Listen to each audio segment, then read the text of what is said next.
Hi everybody, this is Christina and I'm back from BEA, as you can see, back in my nice little library and not in crowds of people anymore.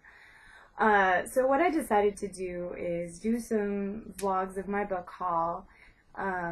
It's a bit smaller than it would have been because some of my books got lost on the way back. Thanks for that USPS.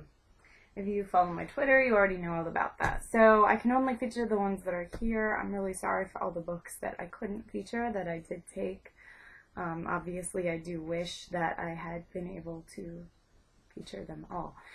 So I'll probably put a list somewhere of the books that I know that I had that went missing, so that at least there's that bit of promotion. But anyways, what I'm planning to do is a series of vlogs. I'm breaking down my book haul because, as you know, I am wordy at the best of times, and there's just not really a good way for me to talk about 50-ish books in one video, and I don't want to come across as braggy, just showing off books, blah blah, book, and all I'm doing is the title. So I'm breaking them down. This one will be for Penguin alone, but I think the rest of them probably don't have enough books to need their own videos, so I might combine publishers. So Penguin, let me tell you a little bit about how Penguin works at BEA. They're pretty chill. They put their books out in drops for the most part. They do have a few signings, I think, but pretty much everything I got from them was at drops and at the party that I went to. So they are the easiest one to get books from at BEA, and that's why I have the most Penguin books, because they do drops of each of the titles, and they do several drops, and they're scheduled. You know when it's happening. It's pretty much no muss, no fuss, and it makes them definitely the best publisher the way that BEA works anyway. So, you know. So props Penguin for making this easy on us and keeping our lives, BEA lives, as stressless as possible. So first I'm going to start with the adult book and then work my way back down to middle grade. And the first one is from their Plume imprint, and that is Morning Glory by Sarah Anyways, this is about a woman who, she finds a trunk from someone who lived half a century earlier, who lived on the same boat, and I guess she's researching that person's past and trying to find meaning in her present, because apparently something tragic happened in her own life. I know Jamie, the perpetual page turner, loves her previous book, so I'm pretty excited to read my first book by Sarah Gio. And that one comes out in December 2013 according to this, but I think Goodreads said November. So it may have been moved up since the arc was printed. And then this one, Yona Lossi Writing Camp for Girls by Anton Disclafani. This one came out June 4th, yesterday. This was in my goodie bag at the Penguin Bird Bash. They had hot dogs and stuff. So, but it sounded really good, and I am keeping it. It's set in the Great Depression, and it's about a girl who is sent to a writing camp for young debutantes as punishment for something. I'm not sure. Her mysterious role in a family tragedy. And apparently she's strong-willed. I mean, you can see on the cover she's smoking, so obviously she's a bad girl. So that also sounds good. And that is from their Riverhead Books imprint, as is this one, Margot by Gillian Cantor. This is a revisionist history in which Margot Frank, the sister of Anne Frank, actually survives the concentration camp and moves to America. So that sounds really interesting. Of course, I'll read pretty much anything about World War II, the Holocaust, Anne Frank. So right up my alley. And then this one, I'm not as sure that this is up my alley, but I'm so curious after the reviews that the first one got. This is from Dutton, Covet by Tracy Garvis Graves. I am, however, the cover is gorgeous, but I am very concerned because it sounds like an infidelity tale, and those really aren't my thing. But I'm going to go into it with an open mind. And then, speaking of possible infidelity. I don't know. Oh, Covet is coming out in September, as is Margot. Coming out in August is The Husband's Secret by Leanne Moriarty. This is from their Amy Einhorn books in print. And it looks a lot like Black City, which they also published. What is with the exploding flowers, Penguin? This one, I was told by one of the publicists, was really good. It's about a woman who finds a letter that her husband has written her that says only to read in the event of his death.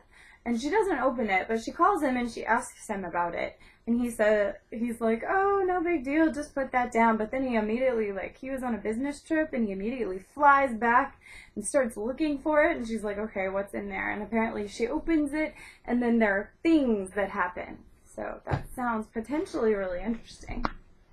This one, okay, I don't often hate read, but I have the feeling that I'm going to hate read this. But I'm just too curious, and it plopped into my hands in that goodie bag. So, Down to You by Emma Layton, which came out yesterday, June 4th, in paperback, published by Berkeley. I'm probably going to hate it. I mean, it's about a girl who's torn between the bad boy and the rich boy and their twins, Cash and Nash. Really? Who names their kids like this? If you are naming your kids like this, stop it. Anyways, it's probably going to be terrible, but I just have to know for myself since it came to my hands. I wouldn't have searched it out, but it came to me, so I have to try it. Also from that goodie bag, I'm moving into the YA. There's a finished copy of Proxy by Alex London, which is a dystopian where I guess you sort of have like a doppelganger and bad things happen to them instead of to you. This is what I understand from the flap. And that doppelganger is called your proxy. And then things happen. I think I've heard this one's actually good, even though a lot of dystopians are really disappointing these days. I'm sorry, I'm having some issues with my voice. BEA broke me. It broke me. Too much talking. Okay, and then this one actually doesn't come out until, I think it's March of next year. It's Half Bad by Sally Green. Apparently it was really popular at the Bologna Book Fair in 2013, and there was a bidding war of like 5 publishers for this book. I have to say, I read the little blurb in here, and it totally sounds like a ripoff of Harry Potter. But, you know, obviously they were really excited about it, so I want to hope that it's not just because they think it's going to be the next Harry Potter, but that because it was actually good. So, you know, I'm going to try it. I was too curious to not try, but I really hope that the blurb was doing it a disservice. And I actually have no idea where I got this book at BEA. I have no memory of picking it up at all. Steph asked and I was like, I really just don't know. But All I Need by Suzanne Colasanti, this came out at the end of last month. And it's apparently about 2 teens trying to make a long-distance relationship work. And then the last of the YA that I got from Penguin was All the Truth That's in Me by Julie Berry, which is about a girl who has lost her ability to speak, and apparently her mother and brother are really terrible to her, and something really horrible happens in the past, and so I have to know what that is. And I got, what I'm most excited about from Penguin actually is my middle grade haul. They have some really great middle grades coming out. Counting by Sevens by Holly Goldberg Sloan, which is about a girl who finds it soothing to count by sevens, and she's dealing with grief and a whole bunch of other things. She's also a genius. I love reading about smart kids. The Twist Rose Key by Tone, they must be kidding, Almgel?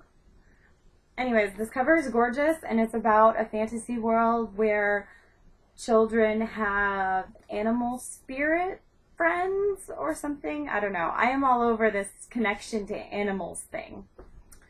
The Creature Department by Robert Paul Weston, which is about some sort of weird factory that has creature workers, and kids have to come up with an idea to save their jobs. But the cover is adorable and apparently glows in the dark. and The Fantastic Family Whipple by Matthew Ward, which is about a family that tries to get into the Guinness Book of World Records and the kid who hasn't managed it yet, which sounds really quirky and fun. Alright, that is it. I'm out of time, and I will talk to you guys probably again tomorrow with another set of publishers. Alright, hope you've enjoyed seeing this preview of Penguin's upcoming publications.